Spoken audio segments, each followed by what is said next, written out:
Water protectors say the resistance camp sits on unceded Sioux territory under the 1851 Treaty of Fort Laramie, and that they have a right to remain on their ancestral land. People are being pepper sprayed.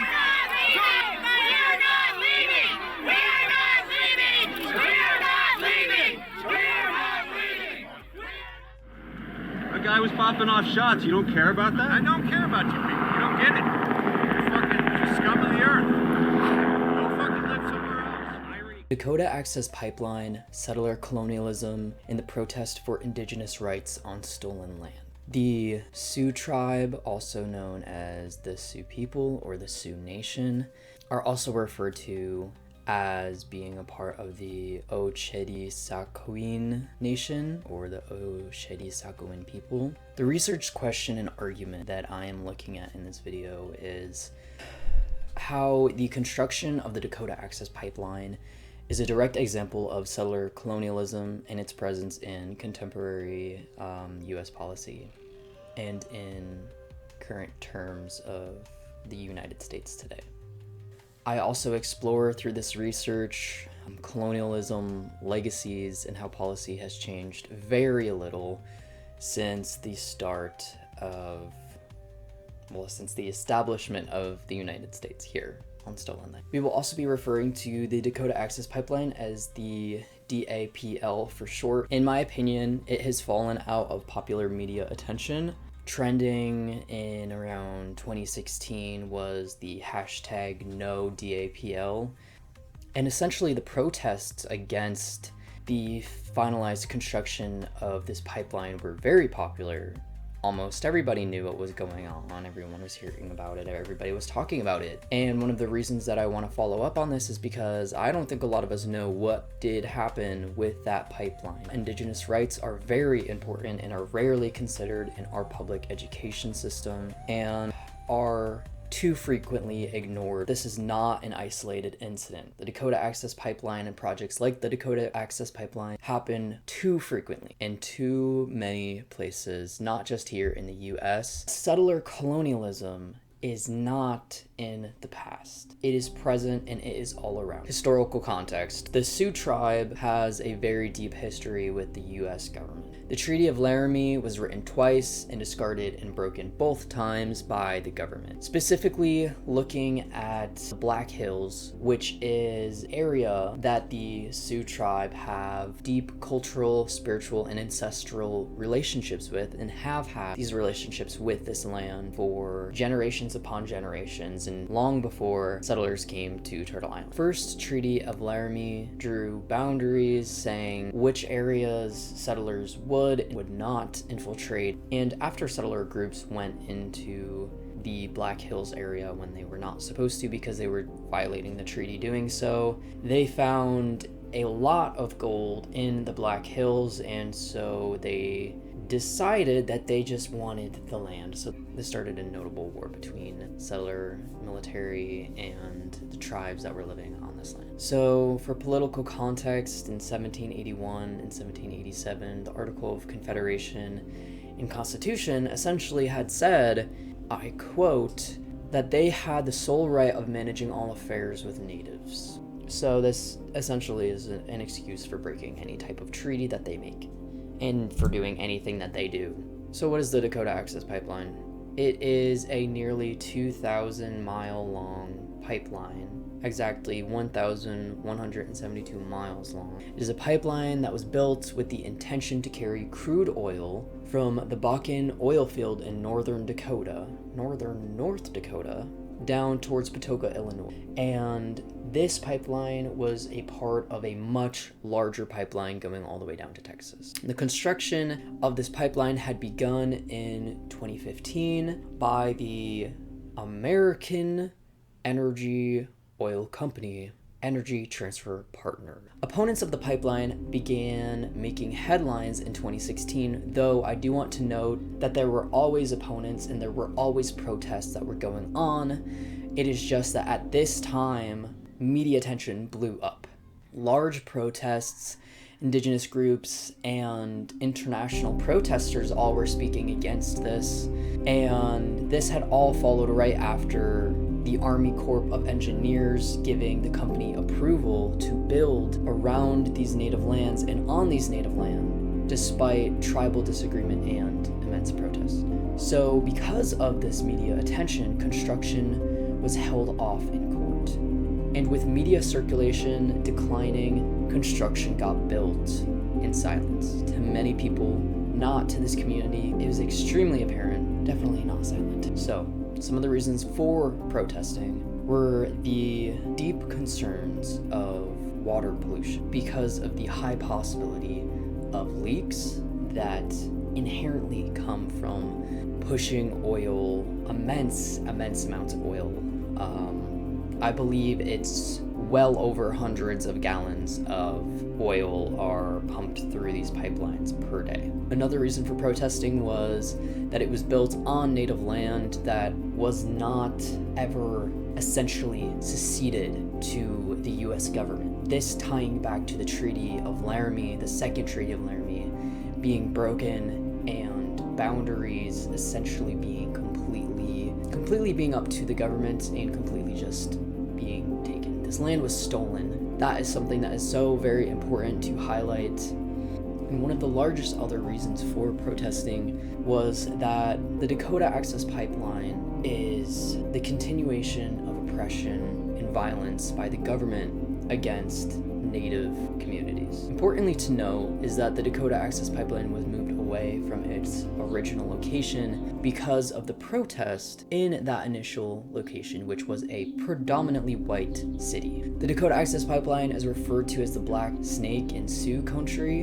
and you can see that initially the pipeline was going to be built upstream on the Missouri River above Bismarck, which is a very densely populated city in North Dakota that is, as I said, predominantly white. You could see Sioux territory under 1851 Treaty of Fort Laramie. This is the land that I was just referring to that was never officially seceded, and the government never was supposed to have it in the first place, which can be said about all indigenous land. So when we are talking about this, it is very important to note. And at the bottom of this, you can see the Standing Rock Sioux Reservation, and you can see that the Dakota Access Pipeline, the solid black line, final version of where it was supposed to be constructed, it goes directly under Lake Oahe, which is a very important body of water to this indigenous community,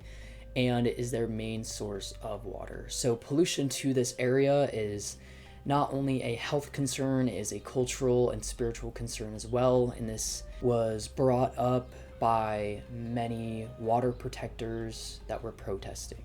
This final version was the constructed version that went underneath Lake Oahe. So looking at the location that this Dakota Access Pipeline was built on, historically it is known for these injustices, as I have brought up talking about the Black Hills and the Treaty of Fort Laramie. Education in this area is also lacking in the teaching of unbiased history. I wanted to include a quote here that says, "Public education in those states do not attend equally to indigenous and settler histories, being complicit in covering up the violence of settlement," which is so very important when we are talking about the Dakota Access Pipeline, because while we can talk about it and we can discuss it, a lot of the people, especially, and when I say this, I mean a lot of the white people in the public education system, are very ignorant and very oblivious to the actual history of this area, and it is very purposeful. Another devastating project that I want to talk about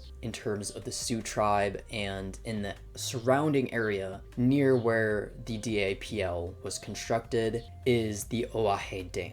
So in 1959, this dam was completed, and it had wreaked havoc on the Standing Rock Sioux people. This completed dam forced the removal of over 900 indigenous families, and all of these families had to uproot themselves, their lives, and all of their belongings to move because this dam was created. This was a forced removal that was backed by the 1944 Flood Control Act, which is a part of the Pick Sloan Plan that was authorized by Congress and was built by the U.S. Army Corps of Engineers. Well, we just mentioned briefly the U.S. Army Corps of Engineers, which actually were the ones to give the final okay to the Dakota Access Pipeline to be finalized and built near and on Indigenous land and near and under their main source of water.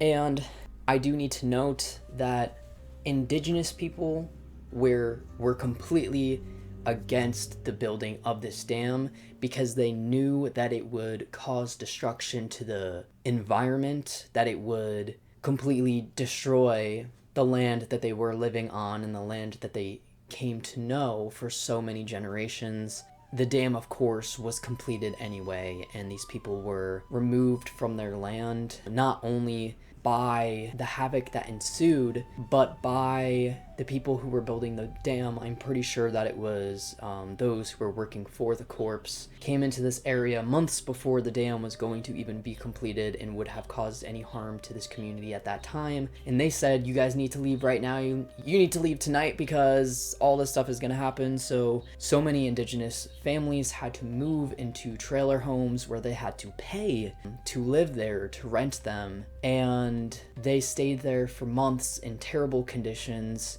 under the understanding that this dam was going to be completed and these floods were going to happen right then and there, which was not true. And the corps knew that. Let's get that right. Okay.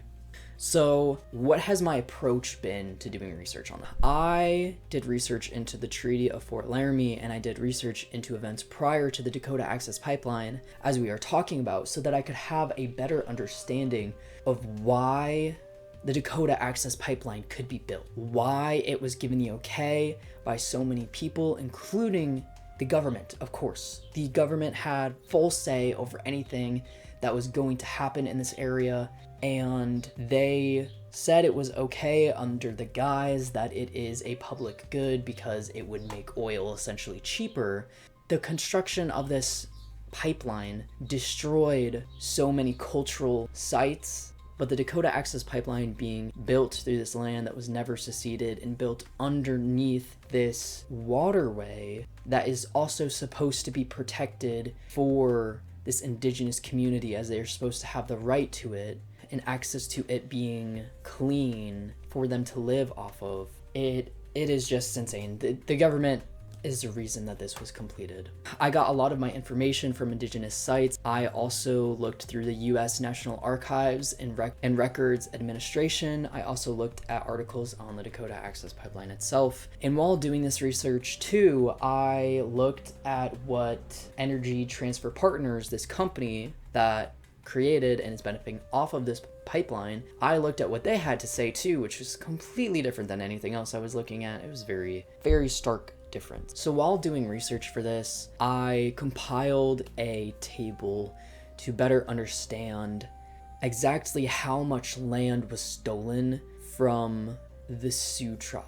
So in 1851, when the first Treaty of Laramie was written, it was estimated that this tribe had about 134 million acres. So less than 20 years later, when the second Treaty of Laramie was written, the Sioux tribe had 25 million acres. Between the first treaty and the second treaty, the Sioux tribe had their tribal lands reduced by 81%.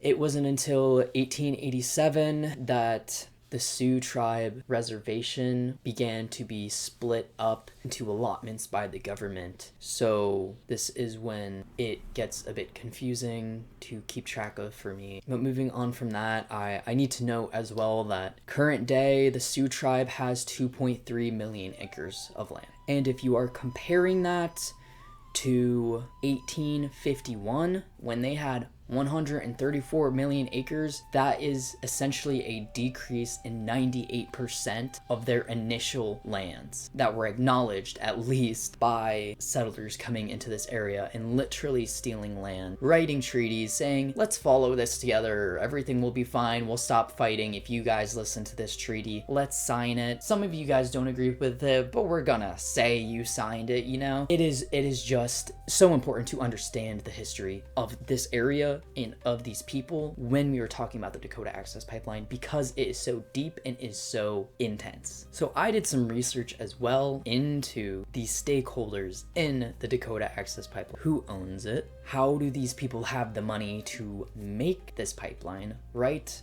As I mentioned earlier, Energy Transfer Partners is one of the companies that started this whole pipeline. But while I was doing my research, I ended up finding a very interesting document that is actually from this company, directed at their stakeholders at Citibank. It is about a 40-page presentation about all of these numbers in the billions and millions and all of these plans. A lot of it is financing. And so from that, I was able to gather this information that the ownership of the pipeline, which the Dakota Access Pipeline is also referred to by them as the back-end project, Energy Transfer Partners and Sunoco kept about 38.25% of the ownership, and Mark and Bakken bought about 36.78% of the ownership. Phillips 66 bought about 25% of this ownership. But something I found really weird when I was doing this is that it said that the money that they bought this in was in cash, okay? So in total, both of these companies combined had paid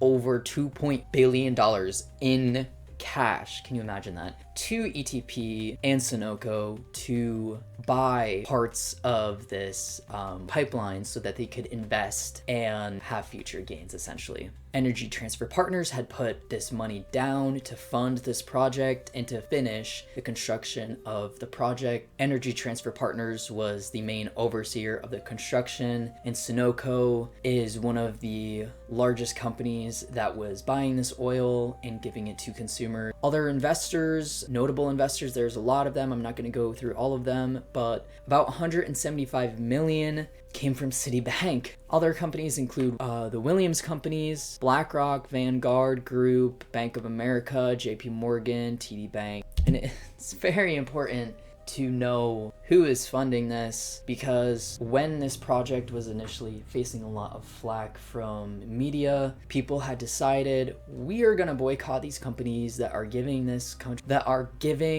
company money, and we are no longer going to give them any of our money. So there's a lot of people that stopped investing in these companies and stopped giving these people any sort of money, that took their bank accounts down and moved to other bank accounts that don't work with the Dakota Access Pipe. Some of the most interesting quotes that I found that I want to share here: Native people remain barriers to capitalist development. Their bodies needed to be removed, both from beneath and atop the soil, and therefore eliminating their rightful relationship. In that quote, when you are thinking about all of this in the terms of settler colonialism, it's extremely emotional, because settler colonialism is built on this idea that you are entitled to the land that you are conquering. You are entitled to the people that you are conquering, that you are entitled to take anything that you want from the land, and that you have the right to remove people who have been living on this land that have such deep, fundamental, spiritual connections with the land, to people who have been living on and with the land in sustainable ways for forever. And something else, talking about the Dakota Access Pipeline, I want to note that when the Dakota Access Pipeline was being built, like I mentioned, nearly 2,000 miles long, it was able to circumvent many permitting procedures because Energy Transfer Partners owns, let's say, essentially 99% of the land that the pipeline transverses. And when I say owned, I am referring to the fact that a lot of this land in general has been stolen. While I was doing my research, I was looking for some maps so that I could have a better understanding of other potential pipelines in this area. If there are other ones, what information I could find, if there were maps I could find. And I found this photo of I found this image of the Dakota Access Pipeline going underneath Lake Oahe, and I clicked on it because I was like, okay, let's see what this has to say. And then I am scrolling through this page saying the Dakota Access Pipeline is not built on Indigenous land. The Dakota Access Pipeline is completely safe and is one of the most scientific advancements in modern energy transportation. The Dakota Access Pipeline does not harm any Indigenous people. The Dakota Access Pipeline helps Indigenous people. And I was scrolling through this and I was baffled by what I was seeing, and I found the diagram I was looking at, and it was to support what this website was saying. And as I continued scrolling, I saw this section that was talking about the protesters. It said, who were the protesters for this pipeline? Like, why were they protesting? What was going on, essentially, was the question. And it said that the protesters were violent. It said that they arrested many of them, that many of them were criminals, essentially, and that they had to import millions of dollars worth of police enforcement in the areas that were being protested, which, as I mentioned earlier, to note, is on Indigenous land. They are protesting for their land against this happening. With that dog, I was like walking, throw the dog on me straight, even without any warning, you know? Look at this. Look at this. The dog. Yeah, the dog did it, you know? Look at this. There, so clear. Man, your dog just bit this protester. Your dog just bit that protester. Are you telling the dogs to bite the protesters? The dog has blood. It's really hard to talk about these things and not, like, it's very deeply upsetting when you do all of the research and you're looking at it and then you find this web page that is saying that everything that you have read and all of the research that you have done is completely wrong. So, on this page, it said that protesters had caused over $1 million worth of litter and pollution being there. The first thing that I thought of was, were these people living there and that they just removed their belongings because they considered it to be litter because they were protesting? That is one of the things that I considered, okay? And as I was looking at this, it said that Energy Transfer Partners had decided to give North Dakota about $15 million to cover these fees to deal with the protest. And I kept scrolling down. I scrolled down to the end of the page because I was like, who wrote this? Who wrote this? Because on the top of the page it says facts about the Dakota Access Pipeline. The web page is essentially the same thing. And I scroll all the way down to the bottom, and can you guess who wrote it? Who funded the writing of that article? To no surprise, Energy Transfer Partners. Absolutely no shock, absolutely no surprise. I was disgusted to see that, and it was infuriating to see all of the research that I have done, everything that I have heard, everything that I know, to be completely dismissed by this company that is profiting off of stolen land, that is profiting off of the oppression of this Indigenous community and other Indigenous communities, and the pollution of our environment. My main argument here is that the United States government has always stolen land, and it has always justified it. It has justified it in policy, it has justified it with military, including police, and something that I do want to note as well, as I talked about the protesters and the police enforcement on the Dakota Access Pipeline, is that when the treaties of Fort Laramie were written and the Black Hills began to get taken away from the Sioux tribe because there was gold there, the Sioux people protested and fought for their land. And the United States government sent military enforcement into the area to protect the gold miners that were going onto native land and taking resources from it. How is that different than police enforcement and police protection of workers who were working on the Dakota Access Pipeline, protecting them from protesters, stopping protesters, physically using violence and physical means to stop protesting. How is that different? It is not different. And policy is rooted in these colonial legacies of violence and oppression. Something else I would like to talk about in my main argument when we are talking about policy is executive orders exist. There are about 2 executive orders that exist that essentially exist to just say that they acknowledge that Indigenous communities are sovereign, and that is it. That is all they do. They say, we see you. We see you.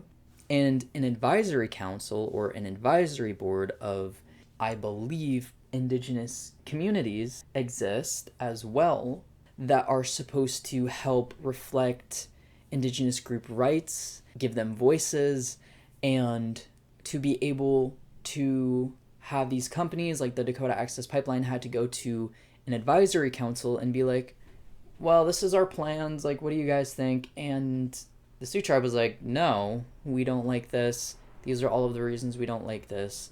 Similar things happened with the Oahe Dam, and these advisory councils are just for advising. There is no reason, there is no policy, there is nothing there that makes these companies, that makes these entities, that makes the government have to listen to the voices of these Indigenous people. And one of my main arguments here is that executive orders and having an advisory council aimed at giving Indigenous groups rights and voices is a facade, and it is not enough. To add on to that, the U.S. Army Corps of Engineers reflects the government's power over Indigenous groups. It is a branch of the military, and there's no reason that the military should have anything to do with construction that is happening on Indigenous land, period. But for some reason they do, and the reason is because this country is built on settler colonialism and oppression and exploitation of the land and of the people of the land and of everybody else. This is an equity issue. Indigenous tribes and nations and people and communities do not have enough authority. They do not have enough protections or power when it comes to their lands, and they do not have enough rights by their oppressors because their oppressors are still oppressing them, and their oppressors have all of this power through oppressing them. The U.S. Army Corps of Engineers, also referred to the Corps, gave the approval of the Dakota Access route that would cross Lake Missouri under Lake Oahe. Interesting to know about the U.S. Army Corps of Engineers. I found this out while I was doing my research, and my mind was like, oh yeah, makes sense. It all makes sense now. It all ties together too fucking well. Stakeholders of the Corps consist broadly of any public member who would be affected or interested in their plans. So if you remember how I was talking about how the initial pipeline was supposed to be built by that large white city, Bismarck, and it faced a lot of protest. A lot of people were like, no, this is going to pollute our waterways. We don't want this. Get this out of here. Well, because they are public members, they have interest, and they say, no, we don't want this. So the Corps listens to them because essentially they're stakeholders because they are the public. And they decide, okay, we're going to listen to you. We're not doing it here. Let's figure out a different place to do it. And specifically, I will note, by paraphrasing and directly quoting the Corps, is that while the stakeholders of the Corps consist broadly of any public member who would be affected by their plans, it specifically excludes all Native tribes from being stakeholders on the basis of, and I quote, their sovereign status. End quote. So, in one way, the United States government will say that we see you as a sovereign state, as a sovereign people, as a thing that is different than us. You are your own people, you're on your own land, do your own thing is essentially what sovereignty is supposed to mean. And because Native tribe members are not U.S. citizens, They are not a part of the public members who have any sort of say and who are not stakeholders of what the Army Corps of Engineers does. It is interesting that it works that way because it is exactly how it is supposed to work. They say, because you are not U.S. citizens, you don't have a say in this thing that we are doing because this is only for U.S. citizens, but because you're on U.S. land, we are going to build on it and we don't care what you say.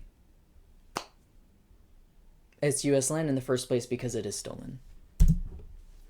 So the implications of policy, moving on to the executive orders that I mentioned, Executive Order 13007 and 13175 state that a tribe should be consulted in regards to alterations on sacred sites and identifies this unique relationship that tribes have with the government. Like I said before, it is the most basic thing. Tribe Advisory Council is to be consulted when construction is to occur. And even, like I said, if communities disapprove, construction can be built and supported by the government, like the Oahe Dam, which caused immense amount of harm to the indigenous community in these areas and to the environment, including the Dakota Access Pipeline being finalized is in this section as well, because the Tribe Advisory Council said no. Treaties continue to be broken, and they lack any sort of protection and seriousness. Ultimately, policies do not protect natives before, and currently they still do not do that. The implications of policy, land, and rights are not acknowledged. The Dakota Access Pipeline was able to be constructed because the government views oil as a public good, and it does not view that land that it is built on as being indigenous. The government had also claimed that the Lake Oahe, is public, or is a part of the public good, despite it breaching a Water Protections Act, which referring to Winters versus the United States, that ruled that indigenous reservations have water use rights that cannot be blocked through water projects. Completely avoided. They do not listen to anything that they say. The indigenous people say, that the government says, none of it matters, because as long as they want to build a project, the U.S. government, they will do it. The implication of policy. Acknowledging their sovereign status is only used when the government benefits from it. Policies and treaties are used only to benefit the government and are changed at will. Indigenous land is stolen and supported through policies. Policies are written to support colonist development, and these policies are written in oppression and violence. Frequently, environmental policies like the National Environmental Policy Act, the National Historic Prevention Act, are used by these tribes to be taken seriously by the government at all, because these acts are deemed more worthy by the government and deemed as having more standing than indigenous rights to their own lands. And this is an example of environmental protesters and protections, not indigenous protections or policy. So what are the implications of the finalized construction of the Dakota Access Pipeline? The implications are that indigenous sovereignty is disregarded and harm continues in indigenous communities to this day. Livelihood, culture, and historic sites and ways of life are completely disregarded, not taken seriously whatsoever by the government. Indigenous land and natural resources continue to be exploited. This is an example of crimes that occur as acts of genocide brought about by colonization. This conflict occurs not only because of the oil company Energy Transfer Partners, but because of the policies that are in place that hold up colonist ideals, that value profit over local impact and Indigenous rights to their own land. Implications for the future. Because of media attention and protest, many people stopped investing in these banks that were supporting the Dakota Access Pipeline. For the future, there needs to be the adoption and the creation and the enforcement of serious and new policies. If we look to the United Nations that have passed, the United Nations General Assembly has passed the Declaration on the Rights of Indigenous People. It is an attempt to internationally grow the support, rights, and autonomy of Indigenous people around the globe. And it has been adopted in 2007 by the majority of the United Nations General Assembly. However, the US being one of the few to initially vote against it. In conclusion, the construction of the Dakota Access Pipeline reflects past atrocities led by and supported by the US government against the Sioux community. This has happened before, and it is still happening. It is so important to understand the past in order to have a better understanding of what is happening now. Indigenous communities have very little protection by the government. They need more public attention, investment, and support. Public education needs to involve Indigenous stories, not settler ideals and celebration of colonization. These projects need to stop, and alternatives need to be found and funded. This is not the only way. I want to end this by saying that there is always hope.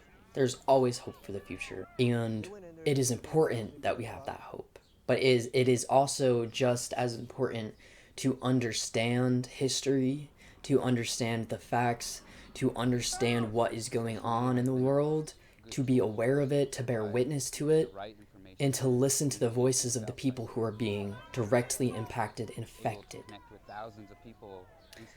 I hope that you learned something from this video. I spent a lot of time doing research on this. It is a very interesting and a very dark topic, and I hope that just at least one person can take something away from this. I hope that it can start a conversation somewhere. I hope that it can start somebody doing research. I hope that it can just do anything positive, anything good, because it is such a dark world that we live in sometimes, and we really need community more than ever. So thank you for listening to my research, for listening to this video. I really appreciate you. Down below, we can continue a conversation about this. Please be respectful. Please. That's all I have to say. And thank you.